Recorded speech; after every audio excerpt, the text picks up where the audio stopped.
አባጉጉ በሐረር በበደኖና በአሰቦት ገዳም እንዲሁም በተለያዩ ቦታዎች አማራን እንደ ጠላት በመቁጠር በማጥቃት በአሰቃቂ ሁኔታ በመግደል ወደ ገደል በመስደድ በማቃጠልና የተለያየ የአካልና የስነ አእምሮ ጉዳት በማድረስ ንብረቱን በመዝረፍ እና በማቃጠል ለዘመናት ከኖረበት በማፈናቀል ታሪክ ሲዘክረው የሚኖረውን ግፍ አድርሰውበታል። ምንም እንኳን ይህን ጥቃት የሚታደገው ወገን በወቅቱ ባይኖርም ከ1984 ዓ.ም ጀምሮ ጥቂት የሰሜን ሸዋ ልጆች በመሰባሰብና ጸረ ወያኔ ትግል ለማድረግ በመወሰን ሰፊ ትግል ተደርጓል። እኛ በትግሉ ወቅት ተማምነን የገባ ነው ሁሉንም ማድረግ የማይሳነውን የኢትዮጵያን አምላክና ወገናችንን የሰሜን ሸዋን ሕዝብ በመሆኑ የሰሜን ሸዋ ሕዝብም ገና ከጅምሩ በየትኛውም ክልል ጸረ ወያኔ ትግል ሳይታሰብ ወያኔ ወደ አዲስ አበባ ሲገሰግስ ጀምሮ በአካባቢ ሚሊሻነትና ሀገር ወዳድነት ከፍተኛ ትግል ሲያደርግ የቆየና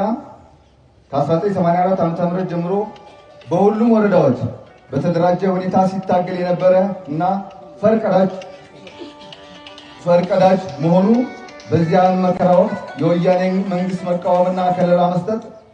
እጅግ ይፈራና ለከፍተኛ ችግር የሚዳርግ ሲሆን ሊደርስበት ይችል የነበረውን ስቃይና ሞት ወደ ጎን በመተው ሌት ተቀን ከጎናችን ሳይለይ ሲያበረታታን ሲደግፈን እንደ ጣሊያን ወረራ ጊዜ አርበኞችን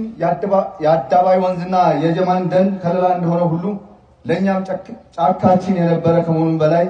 የደረሰበትን እንግልትና ንብረት ዘረፋ፣ ግርፋትና እስራት ከዚያም በላይ ሕይወቱን ለኢትዮጵያ የከፈለበትን ተጋድሎ በተለይም በደብረ ብርሃን ከተማ ለትግሉ ድጋፍ ለማድረግ በስውር ታላላቅ አባቶችና የሀገር ባለውለታዎች ተሰብስበው 15 የኮሚቴ አባላትን በመምረጥ ያበረከቱት አስተዋጽኦ በዚህ ታሪካዊ ዕለት በእናንተ ፊት ስናስታውስ በወገኖቻችን እየኮራን ነው። ይሁንና ያ ቀዳሚ የህዝብ ተጋድሎ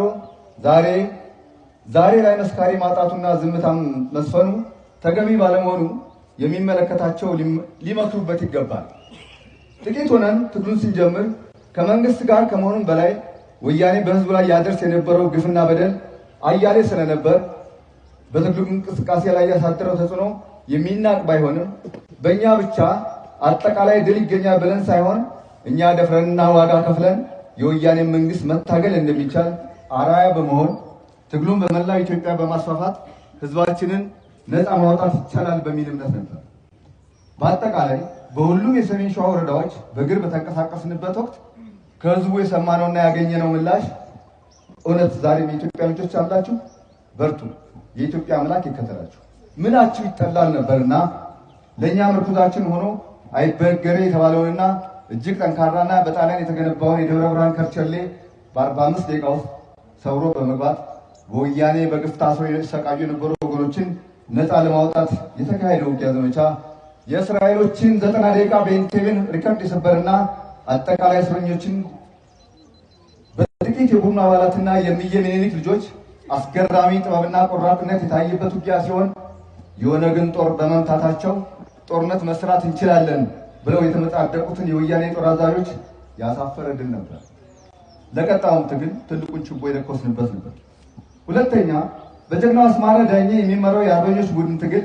የሰሜን ሸዋው ትግል አካል ሲሆን በአሳግርት ወረዳ በሶጠን በጎርጎ በጎራዴና በአካባቢ ከዘመተው ከፍተኛው የወያኔ ጦር ጋር ትግል በማድረግ ሐምሌ 26 1984 ዓ.ም መስከረም 8 9 እና 10 1985 ዓ.ም በተካሄደው ውጊያ ላይ ድል በመንሳት እንዲበታተን ያደረገ ሲሆን ከቆሰሉት ውጪ 34 የወያኔ ወታደሮችን በመማረክና ለአራት ወራት እየቀለበ አቆይቶ የወያኔ መንግስት በሰላም እንዲመለሱ በማድረጉ በወቅቱ ጉድ ያሰኘ ተግባር ከመሆኑም ለሚየ ምኒልክ ልጆች ሰዋይነትና ጀግንነት ምስክር ሆኖ አልፏል። ሶስተኛ በመንዝ የተለያየ ቦታ በቆሎ ማርገፊያና ሞፈሮ አካባቢ በአቶ ይፍሩ ፈለቀና ጓደኞቻቸው የተካሄደው ጸረ ወያኔ ውጊያ ነው። አራተኛ መጋቢት 15 ቀን 1986 ዓ.ም በሞጃና ወደራ ወረዳ በተለይም በሰላ ድንጋይ ከተማ በእኛው ቡድን ለሰዓታት የተደረገው ከተማውን የመቆጣጠር ውጊያ ለወያኔ ጀሌዎችና ለወረዳው ባለስልጣናት የሰጠው ትምህርት በህዝቡ ላይ ያደርሱ የነበረውን ግፍ መቀነስ ያስቻለ ብቻ ሳይሆን ስራቸውን ለቀው እንዲጠፉ ያደረገ ነበር። ዛሬ እነዚህ መስዋዕትነት የከፈሉ ጀግና ወንድሞቻችንን በዚህ ትግል ውስጥ ያለፉ በመሆኑ እንኮራባቸዋለን። ስማቸው ለዘላለም ሲታወስ ይኖራል። ኢትዮጵያ ሀገሬ ሞኝነሽ ተላላ የሞተልሽ ቀርቶ የገደልሽ በላ እንደተባለው በዚህ አጋጣሚ ለወገኖቻችን ለማሳወቅ የምንፈልገው የእነዚህን አርበኞች የትግል ታሪክ በሚያሳፍርና የደራሲነትን ሙያና ክብር በሚያዋርድ ምናልባትም በሀገራችን ከታተሙት መጽሐፍት በተለየ ሁኔታ እውነተኛ ታሪክን ተንተርሶ በሚያስገርም የሐሰት ፈጠራ ተጀምሮ በሐሰት የተደመደመ የአባላቱን ስም በማጥፋት ተጋድሏቸውን በማጠልሸት ያብዬ ነው ደምዬ እንዲሉ ከላይ በተገለጹት የትግል ሜዳዎች አኩሪ ታሪክ የሰሩ እና ውድ ዋጋ የከፈሉ አባላትን በመወንጀል ለግል ዝና ገንዘብ ለመሰብሰብና የወያኔ ተላላኪነታቸውን በተግባር ለማስመስከር በነጠብራቅ ቁጥር 1 እና በነጠብራቅ ቁጥር 1 በነጠብራቅ ቁጥር 2 እና ፋና ወጊዎች መጽሐፍ ላይ ጸሐፊው አሰግድ መኮንን በሰራው የስም ማጥፋት ወንጀል ውሻ ነከሰኝ ብሎ ለጅብ እንደመክሰስ ሆኖ የወያኔን ተላላኪ ለወያኔ እንደመክሰስ ሆኖብን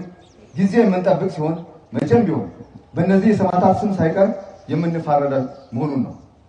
ሌሎችም የተዛባ ታሪክ በመጻፍ ለግል ጥቅምና ዝና ለሚነሱ ከወዲሁ ከተግባራቸው እንዲታቀቡ እያሳሰብን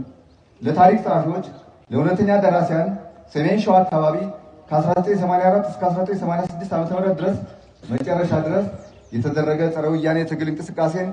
በሀቅ ላይ የተመሰረተ መረጃ ለመስጠት የተዘጋጀ መሆኑን አውቀው ታሪክ እንዲዘግቡ በአክብሮት ጥሪ እናቀርባለን። በሌላ በኩል ከዓመታት በፊት በከፈልነው ዋጋ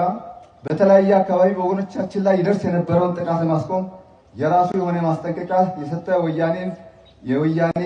ጀሌዎች የራሳቸውን እንዲጠይቁ ያስገደደ ቢሆንም ዛሬም በተለያየ አካባቢ በአማራው ላይ እየደረሰ ያለው ግፍና በደል የምንሰማው በሀዘንና በቁጭት ነው። ስለዚህ ኃይል ሊባሉ ይገባል እንላለን። በመጨረሻ ለዛሬው ቀን እንድንበቃ የሰማዕታትን አጽም የክብር ቦታ ላይ እንዲቀመጥ ለተባበሩን ለሰሜን ሸዋ አስተዳደር፣ ለሰሜን ሸዋ ዞን ኦርቶዶክስ ሃይማኖት ሀገረ ስብከት፣ ለኢትዮጵያ ጀግኖች አርበኞች ማህበር፣ ለሰሜን ሸዋ ጀግኖች አርበኞች ማህበር እንዲሁም ከፍተኛ የገንዘብ ድጋፍ በማድረግ ቆርጠን እንድንነሳ ለዚህ ቀን እንድንበቃ ሌት ተቀን የደከመውና ከሚኖርበት ካናዳ ለዚህ የተቀደሰ ተግባር በመምጣት ላስተባበረው የቡድኑ አባልና ወንድማችን አቶ ማሞ ወልደ ኪዳን የከፈለውን ዋጋ አምላክ እንዲከፍለው በሕይወት ባለነውና ለሀገራቸው መስዋዕትነት በከፈሉት ወንድሞቻችን ቤተሰቦች ስም ታላቅ ምስጋና እናቀርባለን። እንዲሁም